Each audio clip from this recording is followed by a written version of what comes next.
Magandang araw po sa ating narrator pati na rin sa mga masugid mong tagapakinig. Itago mo na lang ako sa pangalang Lira, 31 at kasalukuyang naninirahan dito sa Makati. Ang kwentong ibabahagi ko dito sa channel ninyo ay personal ko pong karanasan na naganap noong taong 2018 sa isang eskwelahan na pinagtuturuan ko nung magsimula pa lang ako sa aking propesyon. Nga pala, isa po pala akong guro dito sa Makati sa isang pribado na eskwelahan na hindi ko na lang babanggitin. Habang naghihintay ako at naghahanda para sa paparating na board exam noon, ay ipinasok ako ni Tita Agnes sa eskwelahan na pinagtatrabahuhan nito sa probinsya namin sa Nueva Ecija. May posisyon na po si Tita Agnes noon, kaya't madali niya akong naipasok bilang teacher's aide at substitute teacher kung may gurong nakalive o hindi makakapasok. Pasalamat naman po ako doon sa trabaho kong yon. Dahil kahit hindi nga kalakihan yung sweldo noon, at least may panggastos ako at pantulong na rin kila mama at papa. Maraming mga senior na guro ang dumaan sa akin noon at halos silang lahat ay puro positibo ang nagiging komento sa aking pagtuturo. Hanggang mapatapat nga po sa akin yung isang guro na itago na lang po natin sa pangalang Ma'am Abuel. Kung hindi ako nagkakamali, ay mga nasa 40 na po yung edad nito nung makilala ko siya. At bagong lipat lamang daw sila ng kapatid niyang pulis doon sa probinsyang yon. Baling-kinitan po yung pangangatawan nito. Malapor sila na rin yung kutis at may magandang mukha. Kaya naman karamihan nga sa mga guro na lalaki ay may crush po dito. Maraming sumubok na manligaw kay ma'am, pero ni isa sa kanilang mga sumubok ay nabigong makuha ang kanyang matamis na oo. Nung bago pa lang ako sa eskwelahang ito ay nakala kong masungit po itong si ma'am, gaya nga ng mga naririnig-rinig ko sa mga co-teacher niya. Pero nang lubos ko na nga po itong makilala, ay napagtanto kong hindi naman po ito totoo. Strikta po maaari dahil algebra po yung tinuturo ni ma'am. Sa pakikitungo naman sa akin ay ituturing kong mabait naman po ito, na parang isang nakatatandang kapatid kaya siguro ganoon yung turing niya sa akin, ay dahil hindi naman ganong nagkakalayo yung aming mga edad at medyo pareho rin po kami ng mga interes. Isang araw habang nag-asikaso nga ako ng mga teaching materials namin noon, ay nakatanggap ako ng mensahe kay Mama Buel na malilate daw ito sa pasok dahil sa masama nga yung kanyang pakiramdam. Hindi naman ako nag-isip ng masama noon sa kung ano nga yung naging sakit nito. Akala ko ay simpleng sipon lamang. O baka masakit lang yung ulo. Hanggang sa lumipas nga yung buong maghapon, ay walang Ma'am Abuel na pumasok noon. Bilang concern nga rin sa kanya, ay sinubukan ko siyang tawagan sa kanyang telepono. Pero hindi naman po siya sumasagot noon sa mga tawag ko. Kaya naman nag-text na lang po ako sa kanya noon ng mensahe na makapagpapagaan ng kanyang kalooban. Kinabukasan nga po noon ay nalate na naman po sa pagpasok itong si ma'am at nadatnan po niya akong nagtuturo bilang substitute sa kanya. Ganon na lang po yung pagtataka namin noon ng mga estudyanteng nasa loob ng klase kung bakit ganoon po yung kanyang itsura. Napakagulo ng mahaba niyang buhok at para bang nakipagsabunutan kung kanino sa labas. Habang yung suot naman po nitong uniforme talagang gusot-gusot, na tipong hindi nga siya nakapagplansya. Sinubukang lumapit ng isang co-teacher namin noon sa kanya upang tanungin nga kung bakit siya nagkakaganon. Pero imbis na sumagot ng maayos, ay ubod na lakas niyang tinabig yung nagmamalasakit na guro, dahilan upang matumba nga ito sa lapag. Muntik pang magkagulo noon, buti na lang ay agad na umawat yung ibang kasamahan naming nakakita ng eksena at iba ring mga estudyante sa classroom noon. Alam kong may mali kay Ma'am Abuel noon dahil sa tinagal-tagal ko nga sa eskwelahan na iyon, ay noon ko lang siya nakitang nagkaganon. Dahil sa insidenteng yon, ay pinagharap nga si Ma'am Abuel at yung co-teacher niyang nasaktan. Sa pagkakataong yun ay tila ba na mas masana nga itong si ma'am. At ito pa mismo, yung humingi ng tawad doon sa co-teacher nito na nagawan nga niya ng kasalanan. Hanggang sa mag-uwian nga kaming mga guro, ay talagang weirdo po yung kinikilos ni ma'am noon na siyang ikinababahala ko nga ng lubos. Isang hapon, habang nagtuturo nga si Ma'am Abuel noon sa kanyang mga estudyante, ay bigla po itong napatigil sa pagsasalita at nagsimulang magsuka. Ilang ulit po itong gumanon bago nagtatatakbo papuntang banyo. Habang tuloy sa pagtakbo si Ma'am Abuel, ay hindi nga niya napansin ang isang istante at doon nga siya bumangga hanggang ito nga ay mapaupo.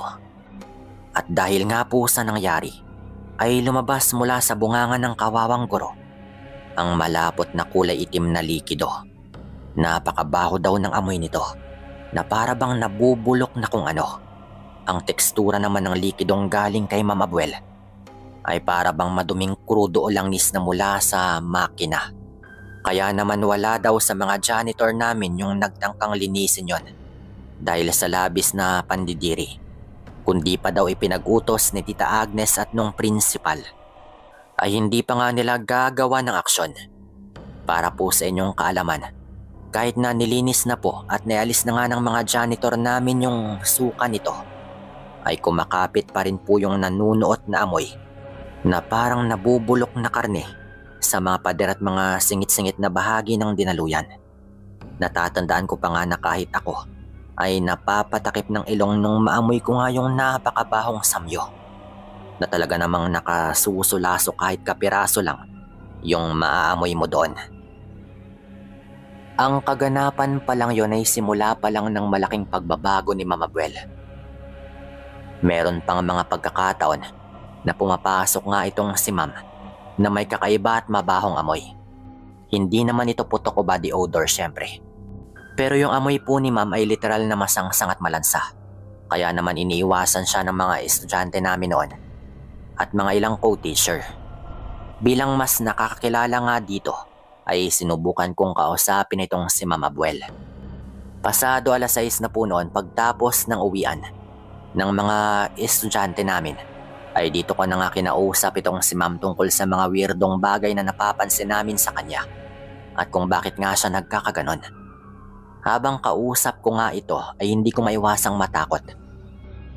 Lalo na nga nang makita kong tila kakaiba nga yung hugis ng kanyang mga ngipin. Para bang matatalim itong tinik na noon ko palang nakita. Isa pa sa akin nakatakot ko noon sa kanya ay ang mga titig niya sa akin na ubod ng talim. Palagi niya ring pinipisil-pisil yung aking mga braso na para bang may gusto itong ipahiwatig. Ma'am, okay lang po ba kayo? Para bang may mali na po kasi sa inyo eh. Magpatingin po kaya kayo sa klinik. Nanginginig ko pang saad noon. Wala pong naging tugon sa akin itong si Ma'am Abuel. Bagko sa isang matalim na tingin lamang po yung kanyang ipinabatid. Maya-maya ay gano'n na lang yung gulat ko nang biglang matumba sa kinaupuan nito, itong si Ma'am. At nagsimula po itong mangisay. Grabe po yung takot ko noon dahil wala po akong ideya kung ano nga ba yung nangyayari sa kanya. Isa pa ay wala po kasi akong alam sa mga first aid noon o kung ano mang CPR. Sa tingin ko po kasi inaatake po itong si Ma'am. Kaya't dali-dali po akong lumapit sa kanya. Pero ganoon na lang yung sinda ko nang mapansin na may patsi-patsi pong buhok yung tumutubo sa mukha at braso nito. Nang hawakan ko na nga sana siya upang tanungin, bigla po nitong dinakma yung kamay ko at init siya. Halos takasan po ako ng katinuan nung makita ko na tila nagbago po ng anyo itong si Ma'am. Nakita kong naging mabalasik po yung itsura nito na para bang isang mabangis na hayop.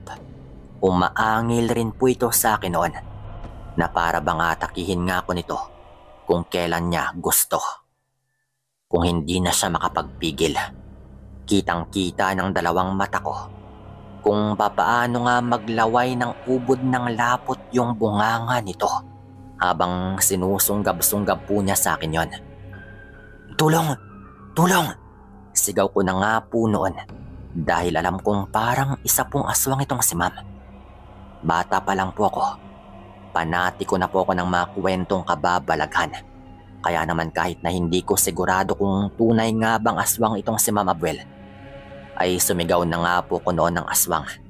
Dali-dali po nito akong nilundagan, pero dahil nakita kong papasugod na po ito, ay nagawa ko pong makailag doon. Dire-diretso na po sana ako sa pinto palabas ng kwarto nang bigla po nito akong harangan. Sa sobrang takot at sinda ko sa kanya ay nablangko po yung utak ko noon at kusang kumilos yung aking mga kamay. Pinagdadampot ko yung mga bagay na malapit sa akin at walang pakundangan ko po itong inihagis kay Ma'am Abuel na nakaharang na nga sa pinto. Lalo kong nasindak nung inangilan po ako nito na parang aso. Sabay bigla po itong umatake. Malit lang po yung pagitan naming dalawa noon kaya naman inabot po niya ako ng matatalas niyang kuko. Dahilan upang madapisan nga po ako nito at nagkasugat po ako noon. Napaiyak ako noon syempre dahil sa sobrang takot. Takot na kung makakatakas pa nga ba ako sa kanya. Dahil isa po talaga itong aswang. Habang hawak-hawak ko yung brasong sugatan, dumaan po si Kuya Enteng noon, yung janitor namin na medyo may katandaan na rin. Nang makita niya yung wangis ng itsura ni Ma'am Abuel, ay halos maghumiyaw po siya sa sobrang hilakbot. Napasigaw po siya ng aswang noon. Sinigaw po talaga nito na aswang nga itong si Ma'am Abuel. At syempre, umalingaw-ngaw po sa buong paligid yung sigaw na yon. Dahil sa ginawa ni Kuya Enteng ay mabilis niyang natawag yung atensyon ng ilan pa sa mga kasama niyang janitor na malapit lang din doon sa kwartong yon. Dumating po yung ilan sa kanila, may daladalang map na parang handa na po nilang gamitin yon. Nung makita nila yung kahindik-hindik na itsura ni Ma'am, ay agaran po silang nilamon ng sindak. Ayaw pa sana nilang tumulong sa amin noon ni Kuya Enteng pero nung nakita nilang duguan na nga yung braso ko, dito na nga sila gumawa ng aksyon. Gamit yung map nila ay sinilu-silo po nilang magkakasama yung aswang na yun upang mapalayo nga sa akin at madala sa pinakasulok ng kwartong yon. Maya-maya lang ay nagdatingan na rin yung ibang mga guro na nakarinig ng kaguluhan. Pati yung mga gwardiya ng school noon ay tumulong na rin. Kahit marami na silang nagtutulong-tulong sa paghuli kay Ma'am Abuel, ay wala ni isang naglakas loob na lumapit sa guro sa takot na makagat o makalmot sila nito. Sabuyan niyo ng asin. Dali, gawin niyo na! Sigaw pa nga ng isang guro noon. Ganyan ang taong bago pa lang nayanggaw o nahawaan. Agresibo, ngunit takot yan sa asin o bawang. Dagdag pa nga po nitong paliwanag noon. Dali-daling nagtatatakbo ang ilang mga guro papuntang kantin upang manghingi ng asing ipang sasaboy. Pero bago pa nga sila makakuha ng asin at bawang noon, ay lumundag na nga palabas ng bintana sa likod itong si Ma'am Abuel, papunta sa mapunong bahagi ng lugar. Kitang-kita po ng dalawang mata ko na parang walang nangyari kay Ma'am noon kahit na mataas nga yung kanyang nilundagan. Paglapat ng paa at kamay nito sa lupa ay tumakbo ito ng tulad sa isang aso gamit yung kamay at paa nito. Parang nababaliw po ito na hindi ko rin maintindihan. Dahil sa nangyaring yon ay naging bali-balita po noon yung tungkol sa aswang na si Ma'am Abuel. Hindi lamang sa buong eskwelahan kundi sa buong bayan. Pero siyempre, karamihan sa mga yon ay hindi naman naniwala. Sinimulan din po siyang tugisin ng mga tao noon. Dahil binalita rin po noon na nagawa po niyang patayin yung kanyang isang kapatid. Ayon sa mga kwento sa amin noon, ay inireport daw ng isang kapitbahay nila at mga kaanak yung mabaho at masangsang na amoy na galing sa bahay nila at nung pinasok nga ito, doon na nga nila napag-alamang ilang araw na palang patay yung kapatid ni Ma'am. At yung masakit pa po nito, yung kapatid po niyang yon ay yung kanyang unang biktima. Nawawala daw kasi yung mga lamang loob nito. At halos manuyo na nga yung katawan nito dahil sa pagkaubos ng dugo. Ayon pa sa mga tao, malaki daw yung tsansa na gumagamit ng pinagbabawal na gamot itong si Ma'am Abuel. Kaya nga niya nagawa yung karumal-dumal na krimen sa kanyang kadugo. Ganon din yung sinabi ng mga otoridad. Siyempre walang maniniwalang aswang ito. Habang kami naman po ay iba yung tingin namin sa tunay na nangyari dahil kahit papano ay kami yung nakakaalam ng tunay na sitwasyon. Mula po nang mangyari yon ay hindi na po mahagilap si Mama Buel. Hanggang mga 1 buwan siguro yung nagdaan, nabalitaan na lang po namin na natagpuan umano yung bangkay nito. Puno daw ng mga pagtaga sa likod at sa kanyang tiyan. Ayon sa mga tao, gabi raw bago matagpuan yung bangkay nito ay bali-balita rin na may isang aswang na sumalakay sa isang buntis na nagawa umanong pagtatagay ng asawa ng buntis na yon. Siyempre nagawa na po naming pagtagpi-tagpiin yung kwento. Marahil ay hindi na naman po nakapagpigil si Mama Buel. At muli nga po itong sumubok na makapangbiktima at sa pagkakataong ito ay buntis naman. Pero yun lang, sa pagkakataon rin na ito, yun na pala yung kanyang ikamamatay. Magmula po nun, ay parang natahimik naman po yung aming baryo at wala na rin pong parehong insidenteng nangyari. Hanggang dito na lang din po itong kwentong ito at maraming salamat sa inyong lahat.